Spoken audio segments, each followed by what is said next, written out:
Arestadong dalawang suspek matapos tangkaing mang-agaw umano ng baril ng isa sa dalawa sa isang pulis sa lungsod ng Taguig. Nakilala ang suspek na si alias Boss, 19 anyos, binata at kasabwat nitong 17 anyos na minor de edad, parang residente ng barangay San Miguel, Taguig. Kwento ng isa sa mga operatiba, katatapos lang magsagawa ng bypass operation ang mga tauhan ng District Drug Enforcement Unit ng SPD sa panguna ni Police Major Cecilio Tomas Jr. nang biglang agawin ni Boss ang kanyang nakasubmit na baril, pero mabuti na lang nalaglag ang baril. Nalaglag lang dito, nalaglag lang. Sinangkapan ng Asa may permit daw? Ito yung 19 years old. Sangkapan ng 19 years old na, ayun o, sira yung baril daw. Nalaglag. Ayun o, bagsak o. Agad na inaresto ang mga suspek at nakuha kay alias Boss ang 36 na piraso ng head-sealed transparent plastic sachet ng hininalang shabu na tumimbang ng 157 grams, isang brown paper bag at bypass money na naharap sa paglabag sa sections 5 and 11, habang na-recover naman sa 17 anyos na binata ang isang plastic sachet ng hininalang shabu na may timbang na 5 gramo na haharap sa paglabag sa section 11 ng RA 9165 o Comprehensive Dangerous Drugs. Umabot sa kabuang 162 grams ang nasamsam at nagkakalaga ito ng 1,101,000 pesos. Ang dalawang suspek ay itinuturing na bagong high value individual at street level individual sa listahan ng pulisya. Ako nandito para patunayan lang to. Kayo hinuli. Walang alam si Kagawad dyan. Wala akong alam dito. High blood nga ako. Pumunta ako rito eh. Oo nga po, Kagawad. Nag-high blood ako eh. Tawag na tungkulin. Dapat to, sa mga bata pa kayo, dapat hindi kayo na-i-involve sa ganito. Sana kung pa, kahit nga pa isa-isang balot lang eh. Ang dami eh. Putang dami eh. Nakakanginig to.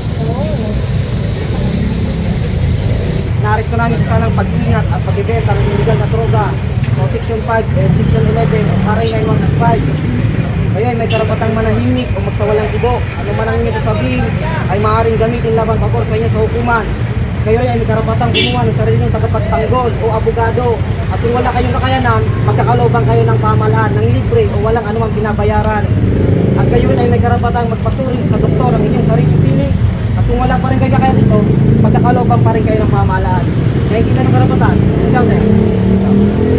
Dalawang drug suspects na kapwa itinuturing na street level individual ang inaresto ng mga autoridad sa isang bypass operations sa isang parking lot Masagana, Newgan, Barangay Santa Ana, Pateros. Kinilala ni Police Major Crisanto Aguilin, hepe ng SDEU, ang mga suspect na sina alias Bokbok, 44 anyos, at alias Norman, 38 anyos, parehong residente ng nasabing barangay. Batay sa ulat ng Pateros Municipal Police, nabatid na dakong alas 5:55 ng hapon nang maaresto ang mga suspek. Nauna rito nakatanggap ng tip ang mga autoridad hinggil sa illegal na aktibidad ng mga suspek sanhi upang targetin sila sa isang operasyon. Nakumpiska mula sa mga suspek ang 5 gramo ng hinihinalang shabu na nagkakalaga ng 34,000 pesos, isang box ng posporo at bypass money.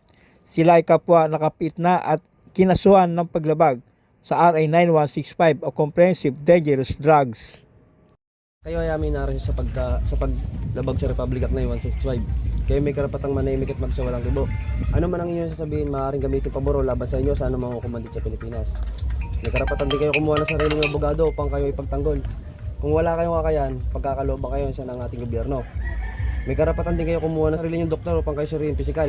Kung wala kayong kakayahan, pagkakalooban kayo sa ng ating gobyerno. Naintindihan mo karapatan mo? Ikaw naintindihan mo? Tatlong sangkot umano sa pagbebenta at paggamit ng bawal na gamot ang inaresto sa bypass operation ng Pateros Municipal Police Station Drug Enforcement Unit sa panguna ni Police Major Aguilin. Ayon sa SDU, inaresto nila ang mga suspek na sina alias Cano, 51 anyos, alias Shirley, 38 anyos, at alias Rostom, 26 anyos, pawang mga residente ng Barangay Santa Ana, matapos mahuli ang mga ito na nagbebenta ng hinihinalang shabu. Isang pulis ang nagpanggap bilang buyer at matapos itong makabili ng isang sachet ay agad inaresto si alias Kano at kasabot nitong sina Shirley at Rostom. Na-recover sa mga suspek ang 3 plastic sachet na naglalaman ng hinalang shabu na tumimbang ng 3 gramo at nagkakalaga ito ng 20,400 pesos at bypass money. Kayo ay naaresto sa paglabag sa Republic Act 9165. Kayo ay may karapatang manahid sa Salong Kibo. Lahat ng inyong sasabihin maaaring gamitin pabor o laban sa inyo sa hukuman. Kayo ay may karapatang kumuha ng sarili niyong abogado na magtatanggol sa inyo at kung wala, ang gobyerno bibigay sa inyo nito. Kayo din ay may karapatang kumuha ng sarili niyong doktor na susuri sa inyo. Kung wala, ang gobyerno bibigay sa inyo ito. Naiintindihan niyo ang karapatan? Ha? Naiintindihan niyo? Nadakip sa ikanasang bypass operation ng mga operatiba ng Station Drug Enforcement Unit o SDEU ang 2 drug suspect na tinaguriang street level individual sa putol na tulay, Liburay Street, Barangay Ago, Pateros. Kinilala ni Police Major Aguarin, hepe ng SDEU, ang naarestong SLI na sina alias Jan, 19 years old, at alias Rain, 18 years old, parehong residente ng Barangay Santa Ana, Pateros. Batay sa report, naganap ang pag-aresto sa mga suspek bandang alas 10:55 ng gabi sa Barangay Ago, Pateros. Sa ikanasang bypass operation, nakakumpiska sa mga suspek ang 2 plastic sachet na naglalaman ng pinaginalaang pinatuyong daw ng marijuana na tumimbang ng 3 gramo at may kabuang halaga na 1,640 pesos at bypass money. Kinasuhan ng paglabag sa RA 9165 o Comprehensive Dangerous Drugs ang mga suspek. Kaya na-arresto sa ating paglabag sa RA 9165. Kaya may karapatan manahimik o magsiwalang kibo. Ano man ang iyong sasabihin ay maaaring gamitin pabor o laban sa inyo sa anumang hukuman dito sa Pilipinas. Kaya may karapatan kumuha ng sarili niyong abogado. Kung kaya ay walang kakayanan, pagkakalubang kayo ng isa ng gobyerno. Kaya may karapatan din kumuha ng sarili niyong doktor. Kung kaya ay walang kakayanan, pagkalulubang kayo ng isa ng gobyerno. Naintindihan mo?